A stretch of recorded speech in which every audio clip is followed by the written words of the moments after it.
ओम गुरु ब्रह्मा गुरु विष्णु गुरुदेव महेश्वर। ओम गुरु साक्षात् परम ब्रह्म तस्मै श्री गुरुवे नमः। ओम जय गुरुदेवाय नमः। ओम विश्वकर्मणे नमः। नमस्कार दर्शक बंधु, मु वास्तुविद भागीरथी बिंधाणी मो वास्तु संदेश चैनल को आपको स्वागत करुच्ची। जो दर्शक बंधु मैंने मोर ए वास्तु संदेश चैनल देखुंती लाइक और सब्सक्राइब शेयर करूँ, जहाँफल मोर उत्साह उद्दीपना बढ़ी रहिबो। आज आम चर्चा करवा बाउंड्री, जहाँ को कहा जाए कौन ना आम जो घर बाह्य पटे जो करुचु आम चतुर्पाश्रे जो बाउंड्री बोलाऊचु तापर आपको दिग्दर्शन देवी। तत्सह आजीवन आपणकर देहर सुख नथिला कि स्वास्थ्य भल थिला कि नथिला, तापर आपको ज्योतिष संबंधी किसी तथ्य आपन को मो उपस्थापन करी। देखंतु बाउंड्री जहाँ को कहा जाए कौन, जदि आपणकर जागा जदि बेसी थिबो ताहले आपण घरर बाउंड्री करूछंती किंबा आजिकाली बाउंड्री करूछंती एथिपाई कौन ना घरटा को सेफ्टी पाई। प्रथम होचला घर को सेफ्टी पाई बाउंड्री करूछंती लोक माने, किंतु जहार जागा कम अछि से माने कोन करूछंती से बाउंड्री मध्य आउ करिया पाई तांको माने सुजोग भी नाही। से माने कोन करूछंती जेत्ति की जागा रे सेत्ति की स्क्वायर फुट जागा रे से माने कोन कर दोछंती घर कर दोछंती, जा फल रे कोन से पड़िसा ओडिसा घरंक जो जागा अछि ताहार से माने कोन करूछंती आउ माने आउ बाउंड्री मध्य भी करिया पाई तांको सुजोग नाही, तो से माने करि पारना। किंतु जहार जागा बेसी अछि से माने बाउंड्री करूछंती। अर्थात बाउंड्री अर्थात करिबा माने कोन होची चारि पटरे मझिरे घर आसीजिवो। अर्थात सैन्य माने जगिछंती राजा को जगिछंती, बुझिपारले। सैन्य माने जेमती राजा को जगिछंती, अर्थात सैन्य माने होची बाउंड्री चतुर्पाश्रे से माने जगिछंती बाउंड्री प्रोटेक्शन टाइम लिखि। आ मझिरे किए रहला ना घर, घर भितरे कोई किए होची ना राजा। तो सिक्यूरिटी गार्ड किंबा सैन्य सामंत माने राजा को जगिछंती हला। हमको एही हिसाब रे आपन बुझिया हबो जे जो बाउंड्री करूछंती तार किछि कोन भागमाप अछि कि। हाँ दर्शक बंधु, तार मध्य हम भागमाप अछि।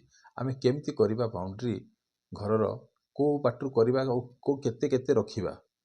जदि सपोज आपन उदाहरण स्वरूप आपनकर जदि बाउंड्रीटा आपनकर 5 फुट रखिछंती, जदि रखिछंती लोक मान कोन करछंती से 5 फुट साइज रे टोटाली 4 फुट से बाउंड्रीटा को कोन करछंती ना कर दउछंती। 4 पटे 5 फुट साइज रे कर दउछंती किबा 6 फुट साइज रे कोटी अनुपात रे से माने करके रखुछंती बाउंड्री वाल टा। तो आपण जो बाउंड्री वाल करिवे केमती करिवे ना दक्षिण पश्चिम अर्थात साउथ वेस्ट बा जहाँ को कहा जाए नैऋत्य कोण। नैऋत्य कोण सबुठारु उच्च रहिबो हला। नैऋत्य कोण जहाँ भी आपण बाउंड्री बनाउछंती नैऋत्य कोण रहिबो कोण ना उच्च रहिबो। ताहा सहित नैऋत्य कोण जेतिकी रहिला हला ता ठारू हाफ इंच डाउन करिवे कोठी की ना नॉर्थ ईस्ट पर्यंत हला। नॉर्थ ईस्ट पर्यंत तार कोण करिवे ना डाउन करिवे। आ नॉर्थ ईस्ट रु आसीबो कुआडे ना साउथ ईस्ट पर्यंत, अर्थात ईशान्य कोण रु आग्नेय कोण को आसीबो ताहा मध्य भी हाफ इंच डाउन करिवे, बुझियला। आउ आग्नेय कोण जेतिकी अछि ताहा ठारू वायव्य कोण आउरी हाफ इंच डाउन करंतु। तो एठु देखिया पय गले जदि एटा हला साउथ वेस्ट हला, ई आसीजिवो एपटे आसीबो नॉर्थ वेस्ट हला, एपटक आसीजिवो राइट को आसीजिवो आपनकर नॉर्थ ईस्ट एपटक आसीजिवो कोण ना साउथ ईस्ट। तो एठे साउथ ईस्ट एपटक आसिले कोण आसिला ना साउथ वेस्ट। तो एठु देखिया पय गले जे नॉर्थ जो आपनकर साउथ वेस्ट रहिला, साउथ वेस्ट रु नॉर्थ वेस्ट टा टोटाली डाउन रहिला, बुझियला। तो एई हिसाब रे आपण करिवे जदि बाउंड्री वालटा ताहाले आपनको सुफल देई थाए आ सुफल मध्ये मिली थाए। काहे कि एई फार्मूला अनुसार जदि आपण करंती घर को सेफ्टी मध्ये भी थाए। कोनोसी कोन मध्ये भी एटरे कोन किछि बुद्धि होवार नाही।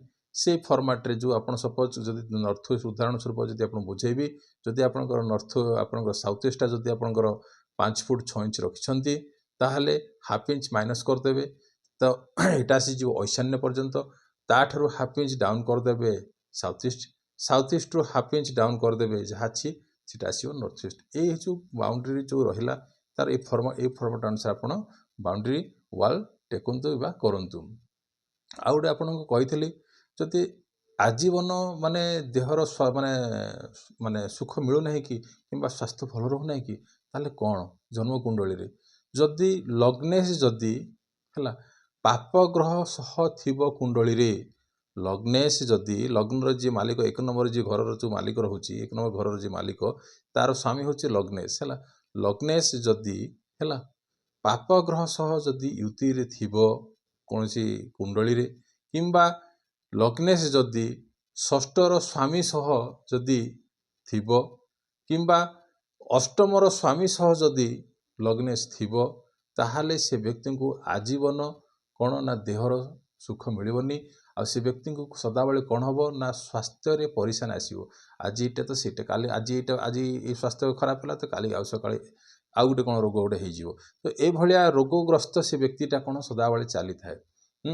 ତ ଆଉ ଥରେ କହିଦେଉଛି ଶୁଣିଥାନ୍ତୁ। ଲଗ୍ନେଶ ଯଦି ପାପଗ୍ରହ ସହ ୟୁତିରେ ଥିବ କିମ୍ବା ଷଷ୍ଠର ସ୍ୱାମୀ ସହ ଷଷ୍ଠ ଭାବର ସ୍ୱାମୀ ସହିତ ଯଦି ୟୁତିରେ ଥିବ କିମ୍ବା ଅଷ୍ଟମର ସ୍ୱାମୀ ସହିତ ଯଦି ବି ଥିବ ଜନ୍ମକୁଣ୍ଡଳୀରେ ତାହେଲେ ସେ ବ୍ୟକ୍ତିଙ୍କୁ ଆଜୀବନ ରୋଗଗ୍ରସ୍ତ ହୋଇ ରହିବ। ଦେହର ସୁଖ ମଧ୍ୟ ତାକୁ ମିଳିବ ନାହିଁ। ଯଦି ଏଭଳିଆ ଅଛି ତାହେଲେ ଗୋଟିଏ ମାତ୍ର ଉପାୟ କ'ଣ ନା ମହାମୃତ୍ୟୁଞ୍ଜୟ ମନ୍ତ୍ର ଜପ କରିବ। ଆଉ ଅଭିଷେକ କରିବ, ଶିବ ମନ୍ଦିରରେ ଅଭିଷେକ କରିବ। ଆଉ ଶିବଙ୍କୁ ଆରାଧନା କରିବ ହେଲା। ଆଉ ଗୋଟେ ଗତ ଏପିସୋଡ଼ରେ ଯେଉଁ କହିଥିଲି ଗୋଟେ ତାବିଜ ମଡ଼େଲ ଯେଉଁଟାକି ଆପଣ କହୁଛୁ ଡେଉଁରିଆ ହେଲା। ତ ସେଇ ଡେଉଁରିଆ କୌଣସି ବ୍ରାହ୍ମଣ ଦ୍ୱାରା ମାନେ ପ୍ରତିଷ୍ଠିତ ବ୍ରାହ୍ମଣ ଦ୍ୱାରା ଯିଏକି ପୂଜା ପାଠ କରୁଥିବ ଶିବଙ୍କର ହେଲା, ତାଙ୍କର ସାନ୍ନିଧ୍ୟରେ ଏକ ତାବିଜ ବନେଇ ନିଜେ ଧାରଣ କରି ଯାହାଫଳରେ ଆପଣଙ୍କର ସ୍ୱାସ୍ଥ୍ୟର ମଧ୍ୟ ଯେଉଁ ଧୀରେ ଧୀରେ କିଛି ରିଲିଫ ମିଳିବ ହେଲା। ତ ଏହା ଥିଲା ଆଜିର ଟପିକ୍। ଆଉ ଯେଉଁ ଦର୍ଶକ ବନ୍ଧୁମାନେ ଏଇ ବାସ୍ତୁ ସନ୍ଦେଶ ଚ୍ୟାନେଲ ଦେଖୁଛନ୍ତି ତାକୁ ଲାଇକ୍ ଓ ସବସ୍କ୍ରାଇବ୍ କରନ୍ତୁ। ରହିଲି, ନମସ୍କାର।